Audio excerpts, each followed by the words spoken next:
The digital এডুকেটরে আবারও সবাইকে স্বাগত। আমি তোমাদের দর্শন বিষয়ের শিক্ষক অজয় স্যার চলে এসেছি আরও একটি নতুন ভিডিও নিয়ে। পিওআইকিউ ভিডিও শুরু করেছি নিরপেক্ষ ন্যায় অধ্যায়ে, তোমরা অবশ্যই দেখো, কারণ দেখলেই তোমাদের বোঝার সমস্ত সমস্যা কিন্তু দূর হয়ে যাবে, তোমরা সঠিক পরীক্ষায় অ্যাটেন্ড করতে পারবে। পিওআইকিউ অবশ্যই দেখা দরকার, কারণ পিওআইকিউ যত বেশি দেখবে তত বেশি তোমাদের কিন্তু সমস্যাগুলোর সমাধান হবে, যে কোন জায়গায় কীভাবে করবো, কী কী ভুল করা যাবে না, সমস্ত কিছু। তাহলে শুরু করছি, দেরি করবো না।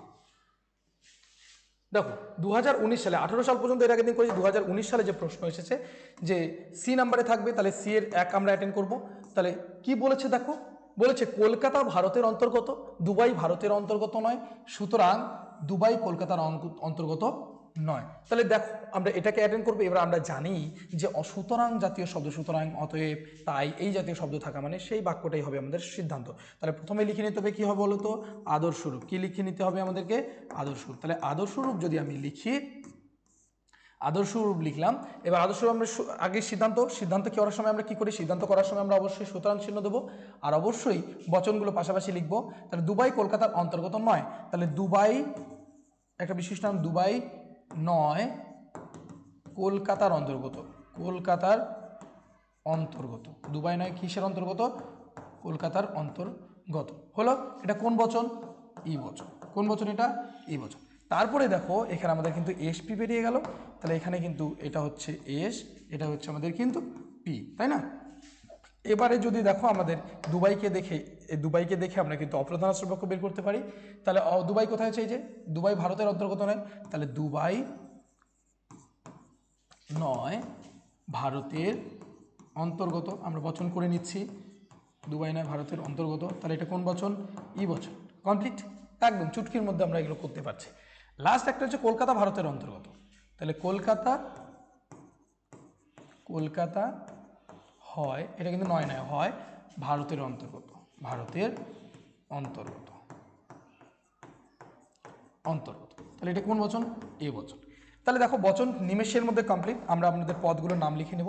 দেখো দুবাই এটা এস, ভারতের অন্তর্গত এটা কিন্তু আমাদের এম, এই যে ভারতের অন্তর্গত এটাও আমাদের এম, কলকাতার অন্তর্গত আর কলকাতা কিন্তু আলাদা, তাই এখানে কিন্তু আমি কখনোই পিটা বসাতে পারছি না। কারণ ভালো করে দেখো, কলকাতা আর কলকাতার অন্তর্গত আলাদা জিনিস।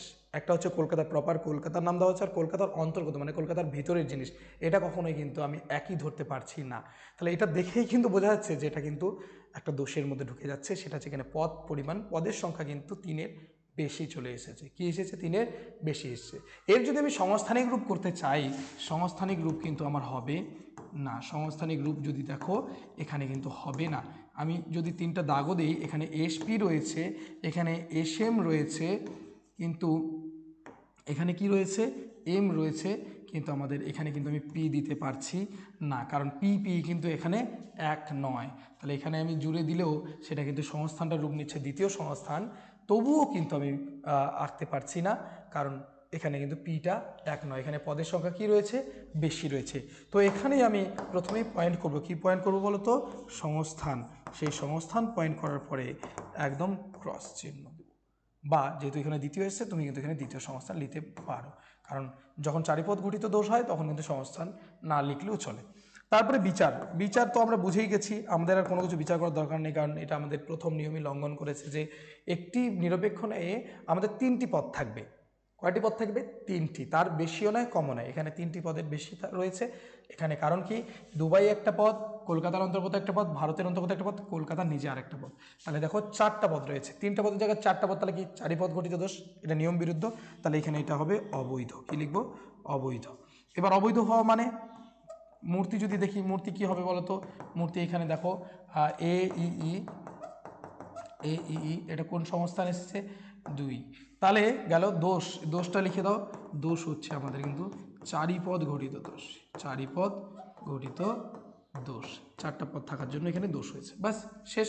ব্যাখ্যা দিয়ে দিবা, 4টা পদের নাম লিখে দিবা।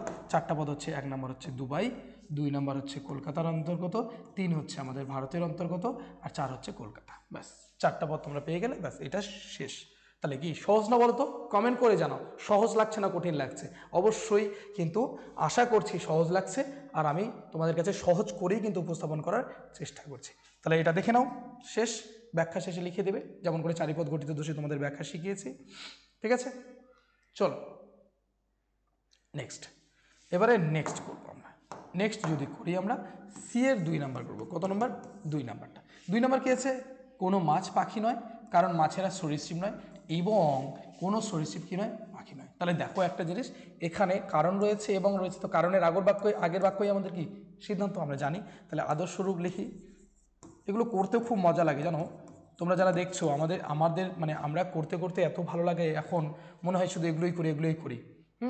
সত্যি কথা বলছে। তো সেক্ষেত্রে আমরা সুতরাং দেব প্রথমেই, সুতরাং দিয়ে আমাদের এটা কোনো মাছ পাখি নয়, তাহলে কী হবে? কোনো, এগুলো দেখো বচন করাই আছে প্রায়, কোনো মাছ নয়, কোনো মাছ নয় পাখি। কোন বচন এটা? ই বচন। তারপরে এবার এটা আমাদের এস এসেছে, এটা আমাদের পি এসেছে। তাহলে মাছ দেখেই আমি বের করবো যে অপ্রধান আশ্রবাক্য, দেখো এটাতে মাছ আছে, তাহলে এটা, তাহলে মাছেরা সরীসৃপ নয়, তাহলে কি কোনো মাছ নয় কী হবে বলো তো? সরীসৃপ। তাহলে এটা কোন বচন গেল? এটাও ই বচন, তাহলে এটা হচ্ছে আমাদের এস, এটা আসলো কি এম। এবার একটাই বাক্য রয়েছে, কোনো সরীসৃপ পাখি নয়, তাহলে কোনো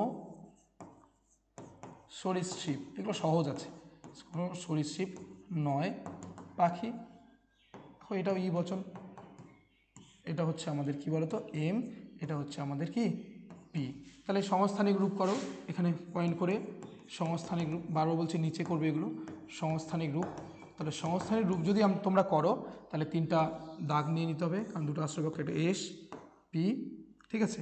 এখানে এস এম, তারপরে হচ্ছে এম, এখানে হচ্ছে পি, এম এম জুড়ে দাও। তাহলে এটা কত নম্বর সংস্থান? প্রথম সংস্থান। প্রথম সংস্থানে ই ই ই 1, ঠিক আছে? তাহলে এটা গেল। এবারে আমরা লিখবো হচ্ছে সংস্থান। সংস্থান যদি তোমরা লেখো, কত নম্বর সংস্থান আসবে? এটা হচ্ছে প্রথম, লিখে নাও। তারপরে বিচার, এবার বিচার করব। বিচার যখন করব, একটু ভালো করে দেখো, যেখানে 3টাই ই বচন আর প্রত্যেকটা পদকে ব্যাপ্য করে, তার মানে এখানে 6টা যে পদ রয়েছে, মানে 3টা পদই দুবার করে ব্যবহৃত 6টা পদ হয়েছে, সেই 6টা পদেই ব্যাপ্য হয়ে আছে। তাহলে এখানে প্রথম 4টি নিয়মিত কোনো লঙ্ঘনের কোনো জায়গা আমি দেখছি না, কারণ 3টা পদ 3টা বচন সবই ঠিক আছে, হেতুপদ ব্যাপ্য হয়, হেতুপদ 2 জায়গায় ব্যাপ্য আছে, বাকি পদগুলো সব 2 জায়গায় ব্যাপ্য আছে। তো 4টা অবধি কিন্তু কোনো লঙ্ঘনের কিছু নেই, কিন্তু 5 নম্বর নিয়ম, নয়ার্থক আশ্রয়বাক্য থেকে সিদ্ধান্ত আসতে পারে না। তাহলে 2টাই নয়ার্থক আশ্রয়বাক্য, দেখো। তাহলে এখানে কি নয়ার্থক আশ্রয়বাক্য থেকে যে দোষ হয় সেটার নাম কি? নয়ার্থক আশ্রয়বাক্য জনিত দোষ। তাহলে এখানে এটা হবে অবৈধ। কি হবে এটা? অবৈধ। দেখো তোমরা দেখে, যখন প্র্যাকটিস করবো তখন দেখে বুঝতে পারবে। মূর্তি কি আছে? ই ই ই 1, এই যে 1 2 গুলো দেওয়া হয়, এগুলো কিসের ভিত্তিতে দেওয়া হয়? এটা দেওয়ার কারণ হচ্ছে সংস্থান। কত নম্বর সংস্থানে আসছে? দোষ। তাহলে দোষ লিখে নাও, এগুলো কিন্তু পরপর নিচে করবে, আমি সাইডে করছি কারণ জায়গার সমস্যা। এখানে লিখে দিবে দোষটার নাম নয়ার্থক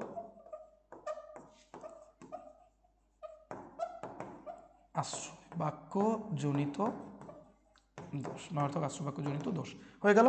তারপরে ব্যাখ্যা দিয়ে দিবে কেন এখানে আমাদের নয়ার্থক আশ্রয়বাক্য হলো, কারণ দুটো আশ্রয়বাক্যই হচ্ছে নয়ার্থক ই বচন, তার জন্য এখানে যে দোষটা হচ্ছে সেটা হচ্ছে নয়ার্থক আশ্রয়বাক্য জনিত দোষ।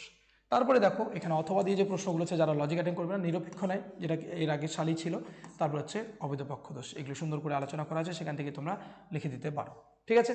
তারপরে এদের উপরে যদি কোনো তোমাদের আলোচনার দরকার পড়ে, তাহলে আমাকে জানাবা, আমি অবশ্যই সেগুলো কিন্তু সুন্দর করে দেবো, ঠিক আছে? আলাদা ভিডিও করে, কিন্তু এখন নয়, এখন সিলেবাস কমপ্লিট করতে হবে, তো পরীক্ষার আগে, ফাইনাল পরীক্ষার আগে তোমাদের কিন্তু এগুলো করে দেবো, ঠিক আছে?